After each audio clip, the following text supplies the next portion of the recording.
Pembacaan dari kitab Yeremia. Tuhan bersabda kepadaku, "Pergilah dan beritahukanlah kepada penduduk Yerusalem dengan mengatakan, beginilah sabda Tuhan. Aku teringat akan kasihmu pada waktu engkau masih muda, akan cintamu pada waktu engkau menjadi pengantin. Pada waktu itu engkau mengikuti aku di padang gurun, di negeri yang tidak ditaburi. Ketika itu Israel kudus bagi Tuhan, sebagai buah bungaran dari hasil tanahnya.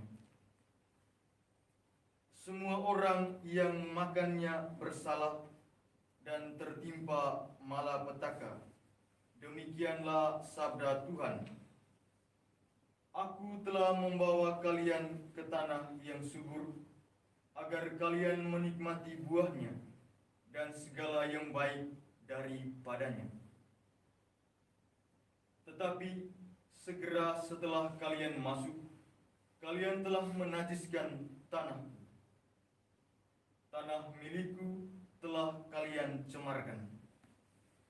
Para imam tidak lagi bertanya, di manakah Tuhan? Para ahli hukum tidak mengenal aku lagi, dan para gembala mendurhaka terhadap aku. Para nabi bernubuat demi Baal, mereka mengikuti apa yang tidak berguna. Terperanjatlah akan hal itu, hai langit, menggigil dan gemetarlah dengan sangat. Demikianlah sabda Tuhan. Sebab umatku berbuat kejahatan ganda. Mereka meninggalkan daku, sumber air yang hidup, dan menggali sendiri kolam yang bocor, yang tidak dapat menahan air. Demikianlah sabda Tuhan. Syukur kepada Allah. Pada mula ya Tuhan ada sumber kehidupan. Pada mula ya Tuhan ada sumber kehidupan. Ya Tuhan, kasih-Mu sampai ke langit, setia-Mu sampai ke awan. Keadilan-Mu adalah seperti gunung-gunung Allah, hukum-Mu bagaikan samudera raya yang hebat.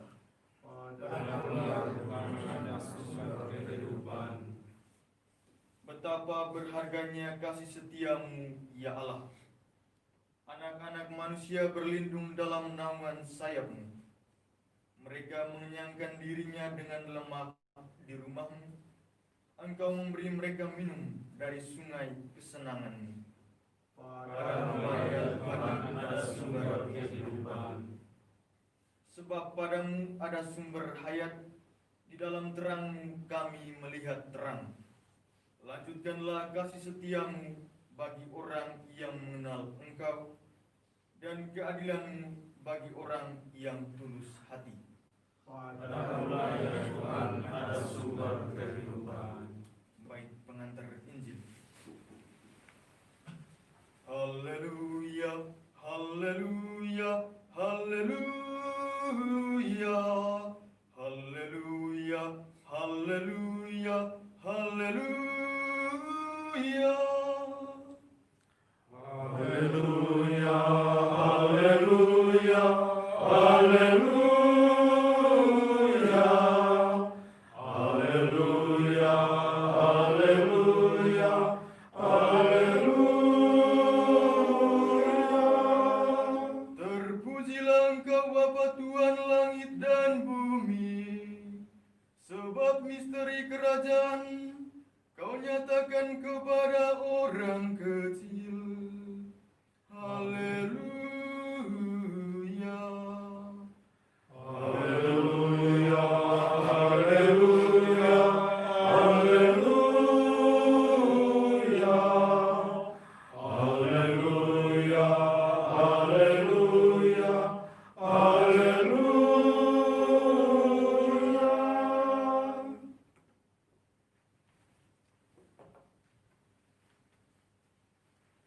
Tuhan sertamu. juga. Inilah Injil Yesus Kristus menurut Matius. Dimuliakanlah Tuhan.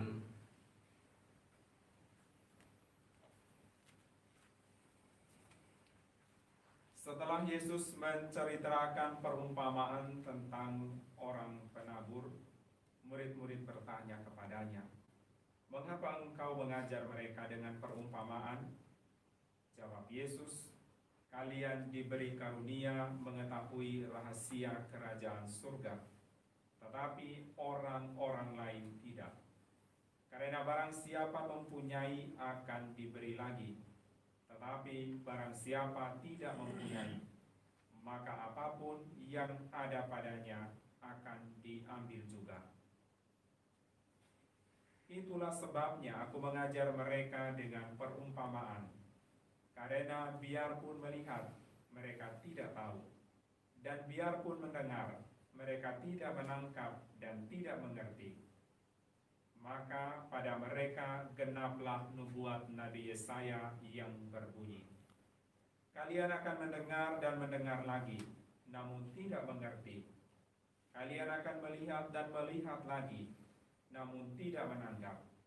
Sebab hati bangsa ini telah menebal, dan matanya melekat tertutup, agar jangan mereka melihat dengan matanya, dan mendengar dengan telinganya, dan mengerti dengan hatinya, lalu berbalik sehingga kusembuhkan. Akan tetapi berbahagialah mata kalian sebab melihat, berbahagialah telinga kalian sebab mendengar.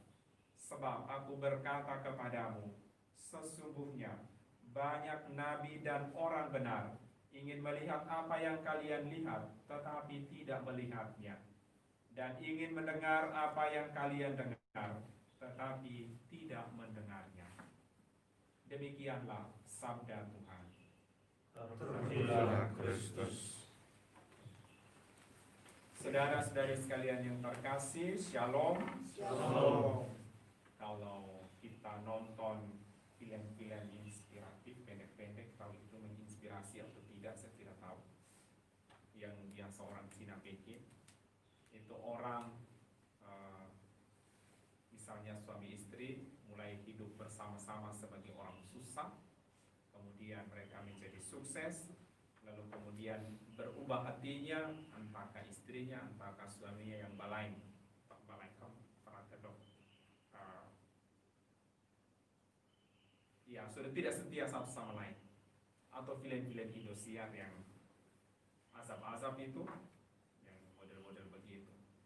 Ini mirip-mirip dengan kisah dari bacaan pertama, kesetiaan umat Israel terhadap Tuhan. Tuhan begitu setia kepada mereka, dan ketika mereka masih sangat susah, mengalami kesulitan, mereka setia sekali kepada Tuhan.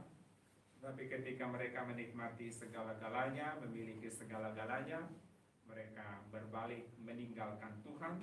Bahkan disebut nabi-nabi dan imam-imam pun demikian, berlaku tidak setia kepada Tuhan, dan Tuhan merasa dikecewakan. Ya, kita semua mendengar dan melaksanakan sabda Tuhan adalah sebenarnya juga bukan pilihan, tapi kewajiban dari orang-orang yang percaya kepada Tuhan. Dengan setia mendengarkan sabda Tuhan, kita harusnya juga setia melaksanakannya. Tidak hanya mendengar begitu saja, tetapi tekun melaksanakannya di dalam kehidupan kita. Semoga ketekunan dan kesetiaan kita mendengarkan, merenungkan, dan melaksanakan sabda Tuhan mendatangkan buah yang berlimpah bagi diri kita sendiri, tetapi juga bagi orang-orang yang ada di sekitar kehidupan kita. Semoga kesetiaan kita kepada Tuhan tidak berubah di saat kita susah maupun di saat kita senang. Semoga segala usaha dan perjuangan kita berkenan di hadapan Tuhan, dan Tuhan senantiasa menyertai dan menjaga serta melindungi kita. Tuhan memberkati kita. Amin.